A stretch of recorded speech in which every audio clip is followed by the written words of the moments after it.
In 2024, 255 out of 409 dismantled maritime vessels, representing 80% of global end-of-life tonnage, were deliberately run aground on the beaches of South Asia.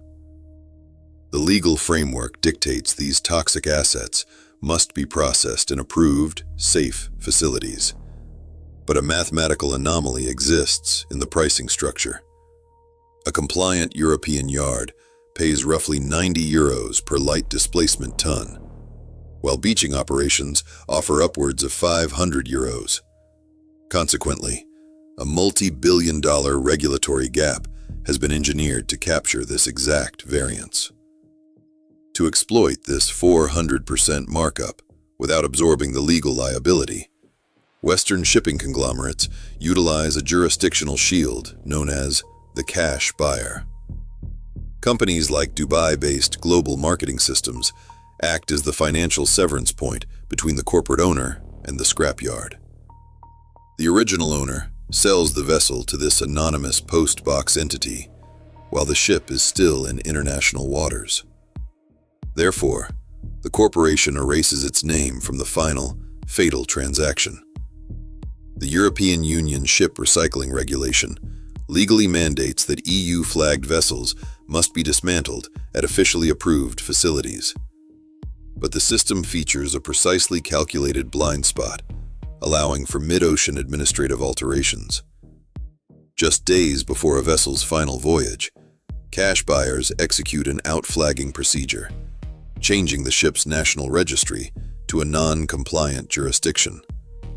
As a direct result, the European environmental mandate is bypassed through a 3-day paperwork shuffle. The statistical outcome of this structural bypass is absolute. European shipping entities control over 35% of the global maritime fleet as of early 2026. However, the data reveals that only 1% of these EU-owned vessels are actually decommissioned at registered, safe European yards. The remaining massive tonnage vanishes into the shadow logistics network facilitated by these middlemen. This is not a black market, but a legally sanctioned, meticulously structured supply chain functioning in broad daylight. The physical reality of this jurisdictional evasion results in extreme human and environmental costs, heavily documented in recent incident reports. Yet, the financial incentive ensures the architecture remains intact. Consequently, the global ship recycling industry operates on a highly profitable illusion of compliance. The mechanics of separation require impenetrable corporate distance. In 2024, Swiss conglomerate Mediterranean Shipping Company routed 16 end-of-life vessels to South Asian beaches. But direct corporate involvement in these toxic transactions is legally problematic under international guidelines. Therefore, the physical transfer of ownership occurs at sea, effectively converting a highly traceable corporate asset into a stateless ghost ship. This deliberate handover immunizes the parent company from the impending environmental violations. The tactical execution of this erasure relies on rapid mid-ocean identity alteration. Middlemen, like the cash buyer Best Oasis, specialize in obscuring the origin of massive maritime assets. For example, the South Korean vessel HL Pyeong Taek, officially registered as IMO 9061928, had its identity masked mid-transit before reaching the scrapping zone. Consequently, port authorities track a completely different entity than the one that originally departed the compliant jurisdiction. The administrative paperwork is permanently severed from the physical steel. Even sustainability-focused corporations utilize contractual language to engineer this specific outcome. Investigations reveal that shipping giants routinely insert clauses demanding the highest price available on the scrap market when utilizing middlemen. But compliant recycling facilities, mathematically, cannot match the unregulated margins of the beaching yards. Consequently, this precise financial directive acts as an indirect, yet legally binding mandate for beaching. the public environmental policy is bypassed by a simple procurement algorithm. The physical reality of these vessels completely contradicts their final export documentation. A standard end-of-life megaship contains massive quantities of unmapped asbestos and polychlorinated biphenyls hidden within its deteriorating bulkheads. However, the last voyage export certificates consistently misrepresent this hazardous tonnage to bypass international transit inspections. Therefore, the cash buyer network relies heavily on a parallel infrastructure of compliant certifiers who sanitize the vessel's toxic inventory strictly on paper. The true chemical burden is only realized when the hull is finally breached on the sand. Moving uncertified end-of-life tonnage across oceans requires a highly specialized risk apparatus. Standard maritime insurers aggressively refuse coverage for these final, deregulated transit routes. But a shadow network of last voyage underwriters exists specifically to insure these heavily depreciated assets during their temporary, 3-week anonymous lifespan. As a result, the global financial system actively underwrites the deliberate destruction of maritime tracking protocols.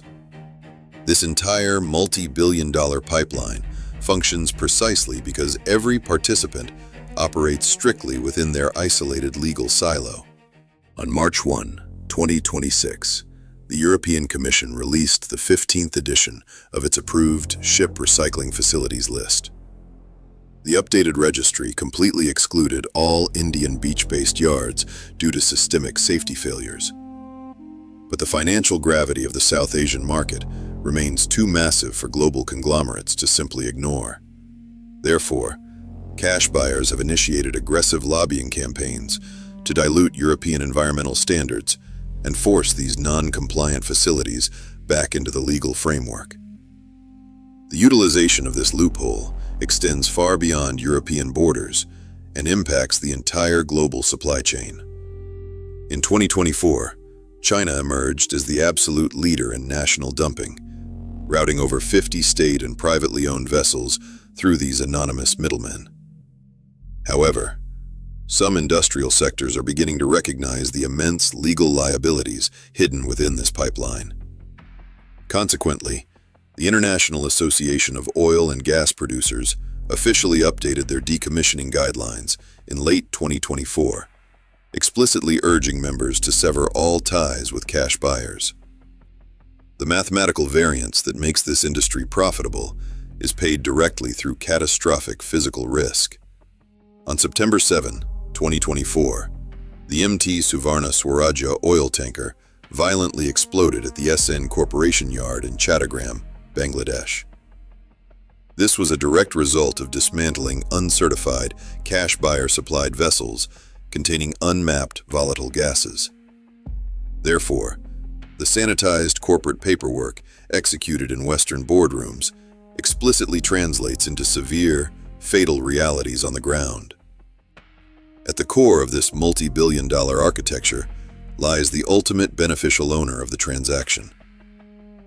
The shell companies purchasing these ships are meticulously designed to ensure the true architects remain completely invisible to international courts. The original corporate owners secure maximum scrap steel profits, while the temporary legal entities simply dissolve after the vessel is breached. Consequently, the accountability vanishes just as the toxic materials enter the global ecosystem. This entire supply chain is not an accident of globalization, but a highly calibrated financial shield.